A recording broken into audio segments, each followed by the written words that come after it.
Previous videos में हम लोगों ने 7 क्वेश्चंस को किया था और अभी जो हमारा ये नेक्स्ट वीडियो है इसमें हम लोग 13 और क्वेश्चंस करेंगे, यानी टोटल 25 क्वेश्चन की ये सीरीज है। आप देखिए क्वेश्चन नंबर 8, ये क्या है? A solid has BCC structure if the distance of closest approach between the two atom is 1.73 angstrom, the edge length of the cell is. ठीक है ना? क्या है आपके पास? सॉलिड हैज बीसीसी स्ट्रक्चर, ये बीसीसी अरेंजमेंट में है, and the distance of the closest approach between the two atom is 1.73. It means inter nuclear distance D is given, that is 1.73 angstrom. ठीक है ना? तो बीसीसी के केस में और आपको एज लेंथ A डिटरमाइन करने को कह रहा है। तो देखिए अभी हम लोगों ने इसके पिछले वाले जो वीडियो में था उसमें सिंपल क्यूबिक में देखा था A is equals to 2r and that is equals to inter nuclear distance D। हम लोगों ने एफसीसी में देखा था A is equals to 2√2r, it means D is equals to A by √2 because 2r is equals to D।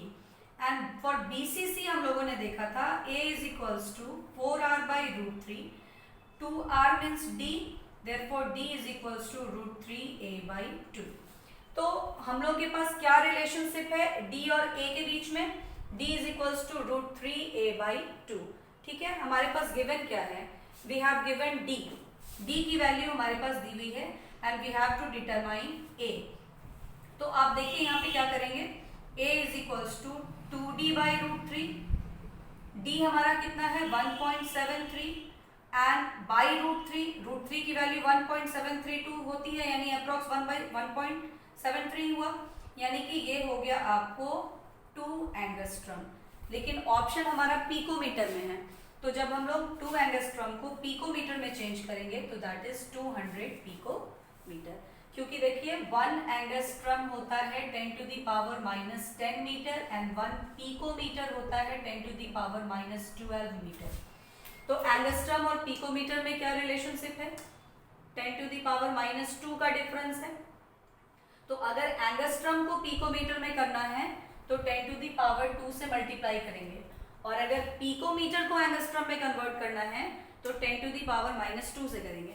तो यहाँ हम लोग एंगस्ट्रॉम को पिकोमीटर में कर रहे हैं, इसलिए 10⁻2 से मल्टीप्लाई करेंगे 2 को, देन वी गेट 200 पिकोमीटर। ठीक है, नेक्स्ट क्वेश्चन है, बहुत ही सिंपल है, विच इज कोवैलेंट सॉलिड। तो कोवैलेंट सॉलिड्स क्या होते हैं? जिनके कंस्टिट्यूएंट पार्टिकल्स एटम्स होते हैं और जो फोर्स ऑफ अट्रैक्शन होता है वो कोवैलेंट बॉन्ड होता है। तो देखिए Fe2O3 में भी कोवैलेंट बॉन्ड है, डायमंड में भी है, ग्रेफाइट में भी है, it means all is the correct answer. अब हमारा नेक्स्ट क्वेश्चन है, what type of crystal defect is indicated in the diagram given below. आपके पास जो डायग्राम गिवन है उसमें कहता है कि किस तरह के क्रिस्टल डिफेक्ट हैं। तो आप देखिए यहाँ पे ये जो पूरा जो क्रिस्टल स्ट्रक्चर दिया हुआ है उसमें क्या हो रहा है? एक Na+, एक Cl-, फिर एक और Na+, फिर और एक Cl-। It means 2 Na+ and 2 Cl-। Same number of cation और सेम नंबर ऑफ अनायन की मिसिंग हो रही है। तो जब सेम नंबर ऑफ कटायन और अनायन की मिसिंग होती है तो उसको क्या बोलते हैं हम लोग? Schottky defect. फ्रेंकेल में क्या होता है? मिसप्लेसिंग होती है, only there is no any missing. सिर्फ क्या होता है ना, ये सब अपनी जगह पे होता है, एक कोई कटायन अपनी जगह से वॉइड में चला आता है, तो वो हो जाता है आपका फ्रेंकेल डिफेक्ट। इसलिए ना तो आपको फ्रेंकेल डिफेक्ट हो सकता है ये, ना इंटरस्टिशियल डिफेक्ट हो सकता है। So the correct answer is same number of missing of cation and अनायन means Schottky defect. और लास्ट अभी आपका क्वेश्चन जो है वो है, the anion A form hexagonal closest packing of the atom C। C जो है वो आपको HCP अरेंजमेंट में है and only occupy 2/3 of the octahedral void in it। ठीक है, सॉरी A जो है वो आपका HCP में है, anion A form HCP and atom C जो है it occupy 2/3 of the octahedral void। तो आपको फॉर्मूला बोल रहा है कि क्या होगा। तो ये बहुत ही सिंपल क्वेश्चन है, इसमें आपको करना क्या है कि HCP में जो एटम है यानी A, उसको आप 1 मान लें, तो total number of tetrahedral void 2 होंगे और total number of octahedral void 1 होंगे। No any tetrahedral void is occupied, इसलिए इसको यूज नहीं करना है। ऑक्यूपाइड क्या है? ऑक्टाहेड्रल वॉइड, और उसका भी कितना 2/3 पार्ट, यानी ए तो आपका 1 है और सी जो है 1 का 2/3 पार्ट है। इट मीन्स ए सी 2/3। अब इस फ्रैक्शन को हटाना है हम लोगों को, तो हम लोग क्या करेंगे, इसको 3 से मल्टीप्लाई कर देंगे, तो ए हो जाएगा तुमको 1 × 3 और सी हो जाएगा 2/3 × 3, 3 से 3 cancel, so the formula is A3C2, C2A3। Where is the answer? C2A3. So option C is the correct answer. ठीक है।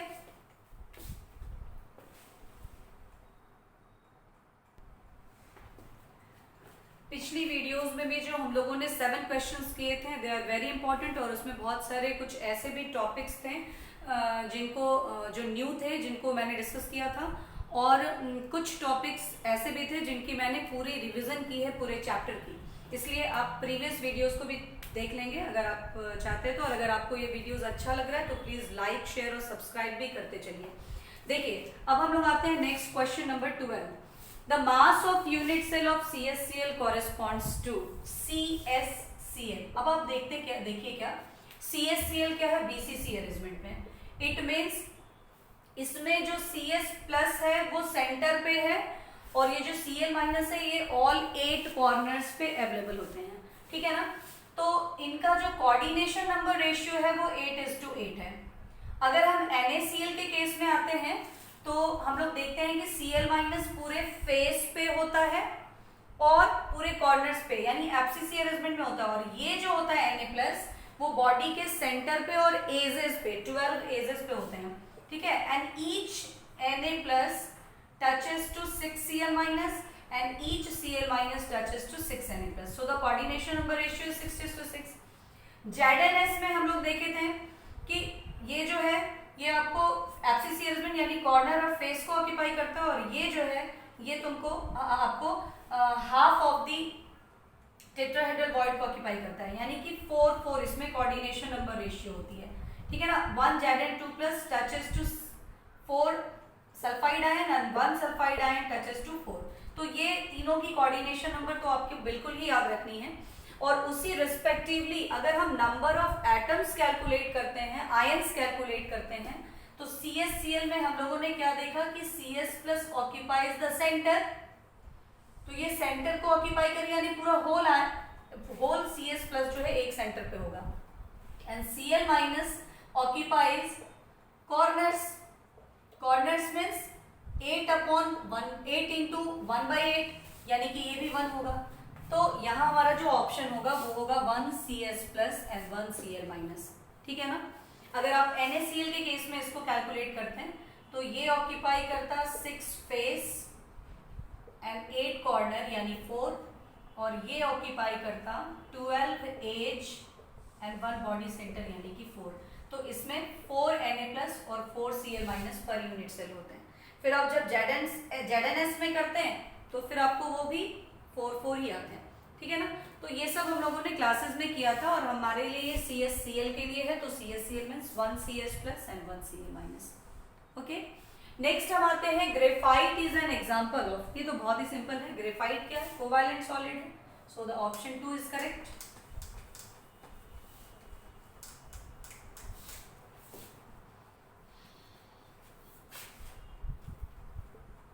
कोवैलेंट सॉलिड, ठीक है।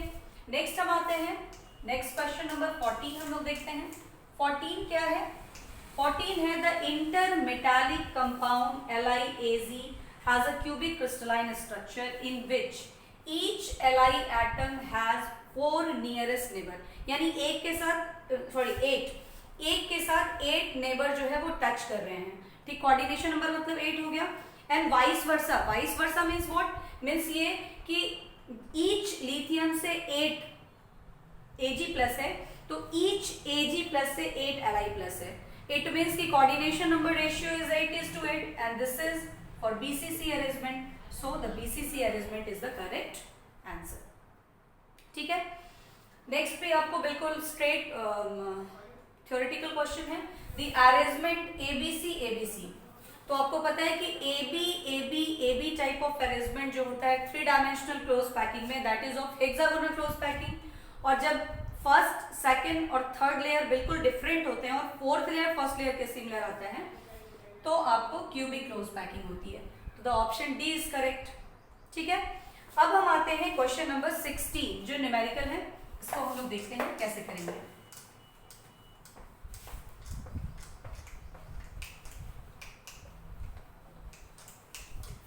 How many unit cells are present in a cube-shaped ideal crystal of NaCl of mass 1 gram?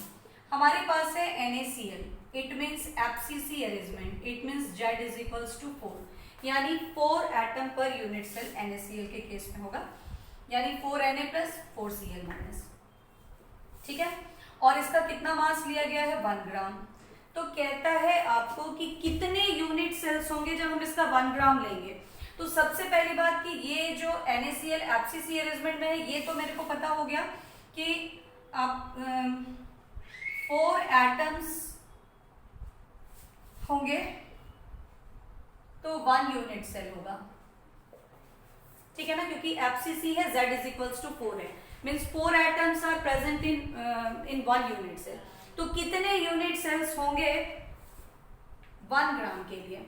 तो हम लोग क्या करते हैं कि पहले 1 ग्राम को कन्वर्ट कर लेते हैं एटम्स में। यहां मोल कॉन्सेप्ट आपका यूज होगा। When mass is given then mole is given mass upon molecular मास।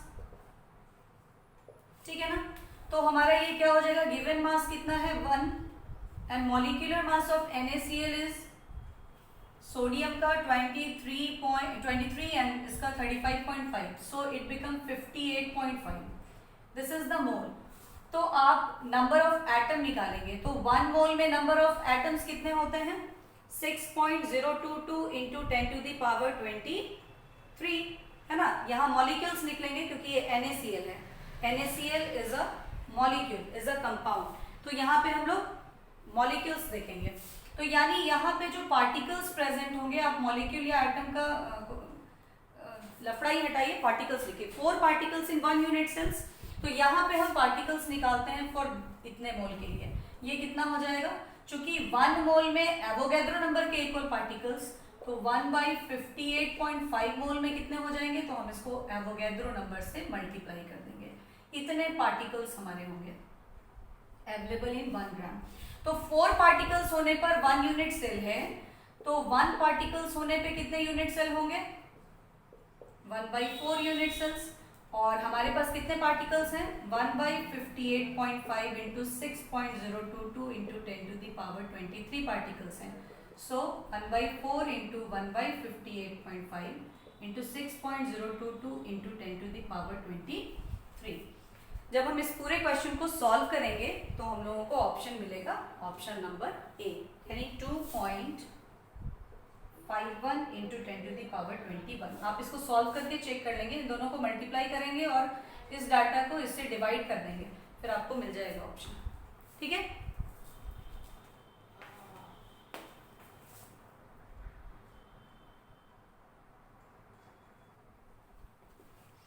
अब हमारा नेक्स्ट क्वेश्चन है the ratio of cation to anion in a close pack tetrahedral is. तो टेट्राहेड्रल वॉइड्स का radius ratio क्या होता है हम लोगों का, r void by r square, this is 0.225। और ऑक्टाहेड्रल का r void by r square क्या होता है हमारा, दिस इज 0.414। तो टेट्राहेड्रल के लिए पूछा जा रहा है, so D is correct. Next है the coordination number in CCP and HCP arrangement of metal atom are respectively. Metal atom है, आयन नहीं है, इसलिए एटम्स का अरेंजमेंट CCP और HCP में सेम होता है, that is 12 and 12। A crystal system has following dimensions. Dimensions क्या है, A की वैल्यू इतनी, B की वैल्यू इतनी और C की वैल्यू इतनी। इट मीन्स कि A is not equals to B, not equals to C। Alpha और गामा 90 डिग्री है and the beta is not equals to 90 degree. तो आपको ये तो बिल्कुल ही रटना ही है अच्छी तरीके से, और आपको रटने का तरीका भी हम आप लोग को बताए थे। सी टॉम हर्ट, ऐसे आपको बोले थे, ये सीक्वेंस आप याद कर लो। उसके बाद ए बी और सी का रिलेशनशिप्स के लिए क्या बताए थे, A equals to B equals to C, फिर A equals to B not equals to C, फिर A not equals to B not equals to C, और अब रिवर्स कर दो, A not equals to B not equals to C, A equals to B not equals to C, A equals to B equals to C, और ये तो ट्राई clinic है जो ऑलवेज सारा अनइक्वल ही होगा। तो इससे आप देख लीजिए कि A not equals to B not equals to C ट्राई क्लिनिक, तो ट्राई क्लिनिक के लिए तो अल्फा बीटा गामा तीनों अनइक्वल होना था, तो ये तो हो नहीं सकता। ठीक है, अब आपका कंफ्यूजन है ऑर्थोरोम्बिक और मोनोक्लिनिक के केस में, ठीक है ना। तो ऑर्थोरोम्बिक और मोनोक्लिनिक के केस में आप देखिए कि ऑर्थोरोम्बिक का ए अल्फा बीटा गामा का जो रिलेशनशिप है उसमें ये चीज नहीं है, ये किस में है, मोनोक्लिनिक में, क्योंकि ये हम आपको बताए थे सीक्वेंस में आप सी टी ओ तक तीनों 90 डिग्री याद कर लीजिए, ये भी तीनों 90 डिग्री याद कर लीजिए, ये भी तीनों 90 डिग्री याद कर लीजिए। ठीक है, तो ऑर्थोरोम्बिक तो हुआ नहीं, तो ये भी मेरा कट गया, और हेक्सागोनल तो होना नहीं है क्योंकि इसमें a equals to B not equals to C है, तो यानी ऑप्शन सी जो है वो हमारा करेक्ट होगा। तो अगर आप इस तरीके से याद करते हैं, ये आपको पता है कि alpha not equals to beta not equals to gamma यानी 90 डिग्री नॉट इक्वल्स टू, इसमें है alpha not equals to alpha equals to beta equals to gamma but not equals to 90 degree.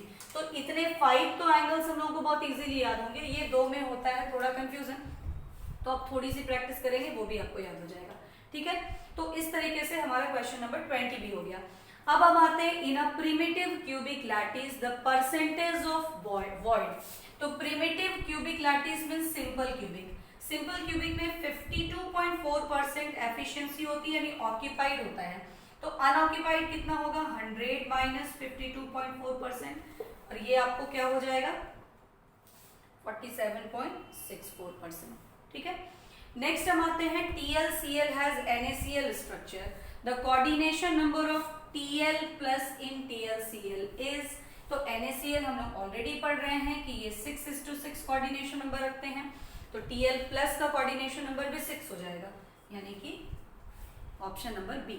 तो देखिए इस तरीके से हम लोगों ने कोऑर्डिनेशन, हम लोगों ने सॉलिड स्टेट की बहुत ही इंपॉर्टेंट क्वेश्चंस जो लगभग 20-22 क्वेश्चंस हम लोगों ने डिस्कस किया, ये 2 सीरीज में हो गया है बाय मिस्टेक, तो आप दोनों वीडियोस को बहुत अच्छे से देखेंगे, और इस वीडियोस के थ्रू आप लोगों ने ये देखा कि पूरे सॉलिड स्टेट का रिवीजन हो गया, क्योंकि हम लोगों ने क्लासिफिकेशन ऑफ सॉलिड का भी क्वेश्चन किया, मेटालिक आयनिक कोवैलेंट सॉलिड्स का जो टाइप्स था उसमें, फिर हम लोगों ने क्लोज पैकिंग की क्वेश्चन भी की, फिर हम लोगों ने वॉइड की भी क्वेश्चन की, फिर हम लोगों ने क्लोज पैकिंग इन 3 डायमेंशन जो है उसकी भी क्वेश्चन की, हम लोगों ने परसेंटेज एफिशिएंसी की क्वेश्चन की, हम लोगों ने वॉइड की क्वेश्चंस की, है ना, उनके रेडियस रेशियो के रिलेटेड न्यूमेरिकल्स को भी किया, फिर हम लोगों ने डेंसिटी की न्यूमेरिकल की, हम लोगों ने एज लेंथ और रेडियस या इंटरन्यूक्लियर और इंटर आयनिक डिस्टेंस और एज लेंथ से रिलेटेड न्यूमेरिकल्स को भी किया, हम लोगों ने डिफेक्ट इन क्रिस्टल से भी क्वेश्चंस को किया, हम लोगों ने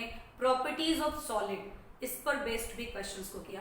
तो ओवरऑल पूरे का पूरा टॉपिक जो है ये हमारे इस सेलेक्टिव 2022 क्वेश्चन की सीरीज में डिस्कस हो गया। तो हमारा चैप्टर 1 अब एंड हो गया। अब हम लोग स्टार्ट करेंगे फ्रॉम टुमारो और day after tomorrow solution chapter की पूरी सीरीज। डे बाय डे आप लोगों को पर डे वीडियो जाएगा और आप लोग पर डे इसको चेक करते रहेंगे, इससे अपना फायदा उठाते रहेंगे। Okay, thank you.